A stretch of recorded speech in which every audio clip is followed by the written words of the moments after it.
Bismillahirrahmanirrahim. Malau hijau pohon ara dihinggap oleh burung tempur. Salam sembah pembuka bicara, selamat datang untuk semua.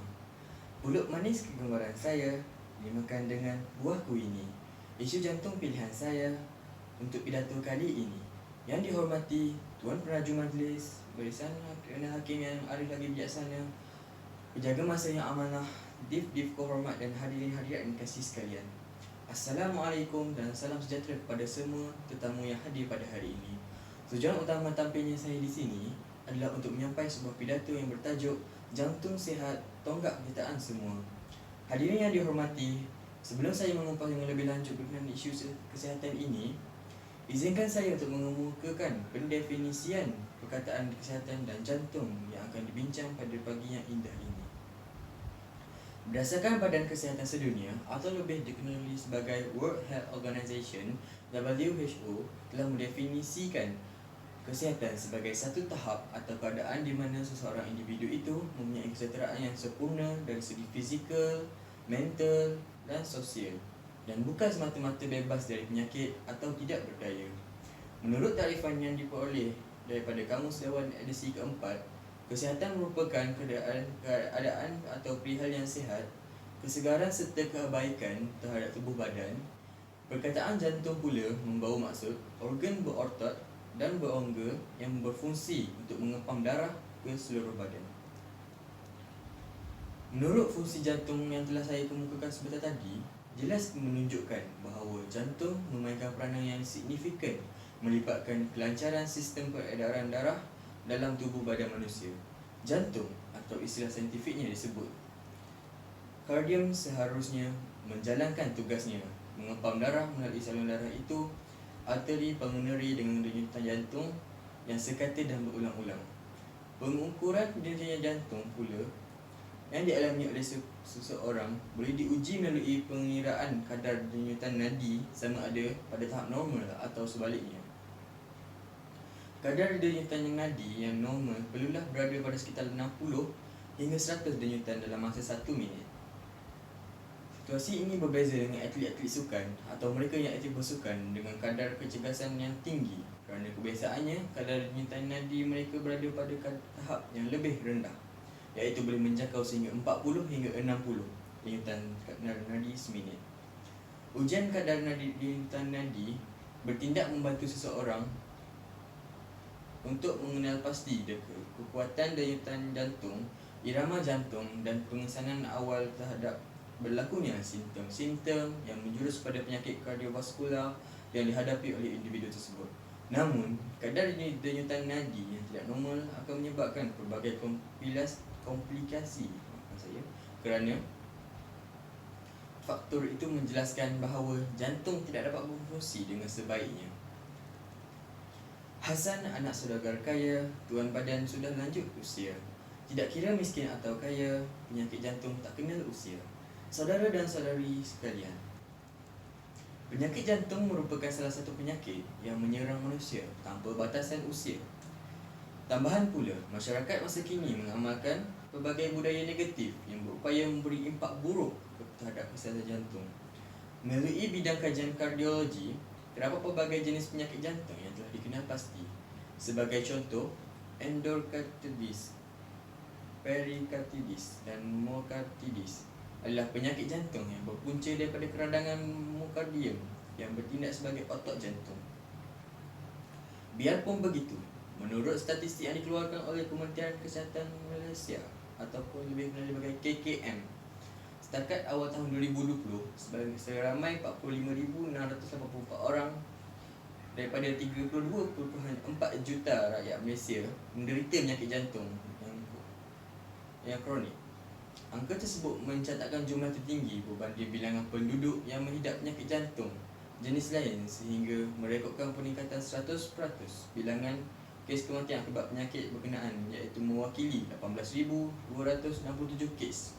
Berdasarkan perangkaan Bun Chiai ketika Majlis Perasmian Pembukaan Perkhidmatan Penjagaan Jantung di Hospital Tung Shin, Kuala Lumpur pada Januari 2020 mengatakan bahawa penyakit jantung kekal menjadi punca utama kematian rakyat Malaysia dalam tempoh 13 tahun iaitu dari tahun 2005 hingga tahun 2017.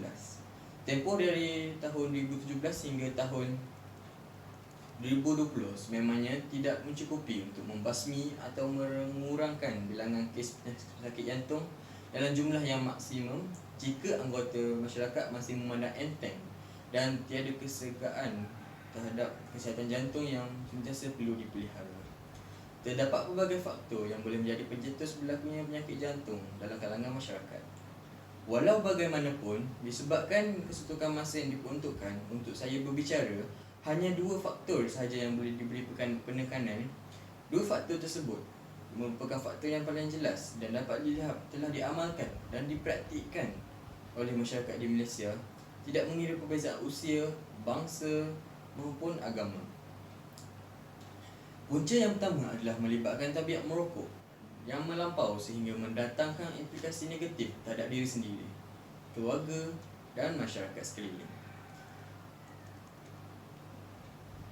Berdasarkan maklumat yang diperoleh daripada Pelan Strategik Kebangsaan bagi Kawalan Tembakau 2015 hingga 2016, Yang berbahagia, Datuk Dr. Nur Hisham Abdullah telah menyatakan bahawa sejumlah 44.7 juta orang yang berumur lingkungan 15 tahun dan ke atas diklasifikasikan sebagai perokok.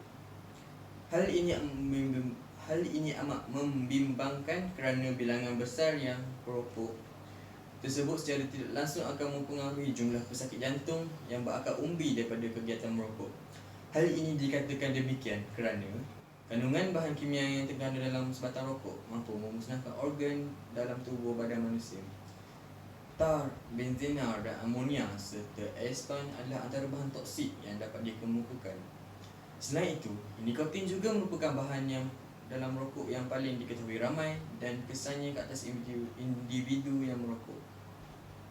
Menurut KKM, nikotin secara klinikalnya dikatakan berupaya memberikan beberapa kesan fisiologi terhadap manusia apabila memasuki saluran peredaran darah melalui pertukaran gas di paru-paru yang hanya memakan masa kurang daripada 10 saat untuk bertindak balas terhadap badan manusia. Otak adalah organ utama yang akan dirangsang hasil daripada nikotin yang menggalakkan peningkatan pembebasan dopamin atau nama lainnya dikenali sebagai neurotransmitter sehingga memberi kesan seronok, kepuasan dan ketagihan kepada si perokok. Namun, tanpa mereka sedar, nikotin juga akan mengecutkan saluran darah dan sekaligus mengecilkan diameter bukan saluran darah tersebut. Perkara ini jika berlaku secara berlarutan akan menyebabkan risiko terkena serangan jantung menjadi tinggi selain mengidap penyakit darah tinggi, strok